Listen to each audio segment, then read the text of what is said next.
किसी ने बड़े कमाल की बात कही है कि कभी खुशियां आए जिंदगी में तो खा लेना मिठाई समझकर, और कभी गम आ जाए जिंदगी में तो छक लेना दवाई समझकर। नमस्ते दोस्तों, मैं हूं लोकेश कुमार। एक बड़ी छोटी सी कहानी है। एक सुपरवाइजर एक मल्टी स्टोरी बिल्डिंग बनाने के काम में लगा हुआ था और रोजाना की तरह अपनी ड्यूटी पर पहुंचा तो उसके पास में उसके एक दोस्त का कॉल आया कि भाई मिलना है। सुपरवाइजर को मालूम था कि यहां से नौकरी छोड़कर जा नहीं सकते हैं, तो उसने दोस्त का भाई तुम साइड पर ही आ जाओ। तो 8वें माले पर सुपरवाइजर खड़ा हुआ था। उसने वहां बुला लिया। दोनों दोस्त की बातचीत चलने लगी और बातचीत में धीरे धीरे जो टॉपिक था वो स्पिरिचुअलिटी की तरफ आ गया। अध्यात्म की बात होने लगी। तो उस दोस्त ने कहा कि देखो भाई, दुनिया में लोग जो है ना, आजकल खुशी में भी याद करने लगे हैं। सिर्फ गम में ही याद नहीं करते, ऊपर वाले की खुशी में भी याद करते हैं। सुपर एजेंट ने कहा, नहीं, ऐसा नहीं है।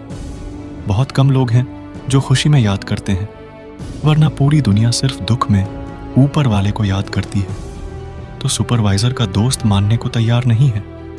दोनों के बीच में डिबेट हो गई। सुपरवाइजर ने कहा, मैं तुमको अभी 2 मिनट में सब समझा दूंगा, तुम बस मेरे साथ देखते रहो मैं क्या कर रहा हूं। तो सुपरवाइजर ने अपने वॉलेट में से 10 का नोट निकाला और नीचे एक मजदूर काम कर रहा था उसकी तरफ फेंक दिया। कमा लिया कि नोट जाकर के ठीक वही गिरा जाऊं। मजदूर काम कर रहा था। मजदूर ने देखा कि 10 का नोट आया। तुरंत उठा करके उसने अपने पास रख लिया। उसने इधर उधर भी नहीं देखा, चुपचाप रखें और अपना काम करने लगे। 10 से 15 मिनट बाद इसने कहा, देखो मैं फिर से कमाल करता हूं। फिर से इसने अब की बार 100 का नोट गिराया। 100 का नोट जाकर के ठीक वही गिरा जहां मजदूर काम कर रहा था। मजदूर ने उस नोट को उठाया, आपने पास रख लिया और अब की बार वहां से निकल लिया कि कहीं किसी को शक ना हो। ये 10 से 15 मिनट बाद फिर से हम उसी जगह पर आकर काम करने लगा। सुपरवाइजर ने कहा, देखो तुम अभी तक उसने ऊपर नहीं देखा है, अभी तक उसने कोई थैंक यू नहीं बोला, यह भी नहीं सोचा कि कौन ये नोट मुझ तक पहुंच जाता। अब की बार सुपरवाइजर ने 500 का नोट नीचे गिरा दिया। उस मजदूर ने वो जो 500 का नोट था फटाफट से उठाया।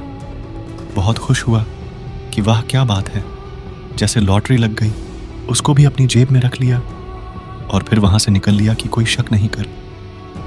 10-15 मिनट बाद फिर आकर के वही काम करने लगा, इस उम्मीद में कि शायद और जो है नोट आएंगे। सुपरवाइजर ने कहा, अब देखो मैं क्या करता हूं, अब देखना है तुरंत ऊपर पलट करके देखेगा। सुपरवाइजर ने वही एक छोटा सा पत्थर का टुकड़ा पड़ा था उसको उठाया और मजदूर की तरफ फेंका। वो टुकड़ा जाकर के मजदूर के कंधे पर लगा और मजदूर ने तुरंत ऊपर की तरफ देखा, चिल्लाते हुए कौन है, कौन पत्थर फेंक रहा। तो देखा ऊपर सुपरवाइजर करने के लिए सर क्या हुआ। दोनों की बातचीत चालू हो गई। इतनी देर से तो देख भी नहीं रहा था। बातचीत खत्म करके सुपरवाइजर ने कहा, अपने दोस्तों की देखा। खुशियां जाती रही तो मजदूर ने ऊपर नहीं देखा, लेकिन थोड़ा सा गम किया पहुंच गया, तुरंत ऊपर देखने लगा। इस कहानी की सीख, यह कहानी सुपरवाइजर मजदूर की नहीं है, यह आपकी हमारी है। ऊपर वाला हमारी तरफ छोटी छोटी खुशियां भेजता रहता है, छोटे छोटे तोहफे हमें देता रहता है, लेकिन हम थैंक यू कहना भूल जाते हैं। हमें लगता है कि इसमें कौन सी बड़ी बात है, लेकिन जिस दिन वो छोटा सा पत्थर आकर के हमारे कंधे पर लगता है, छोटा सा गम आता है, तुरंत हम पलट जाते हैं और कहते हैं, अब आप ही हो बचा लो।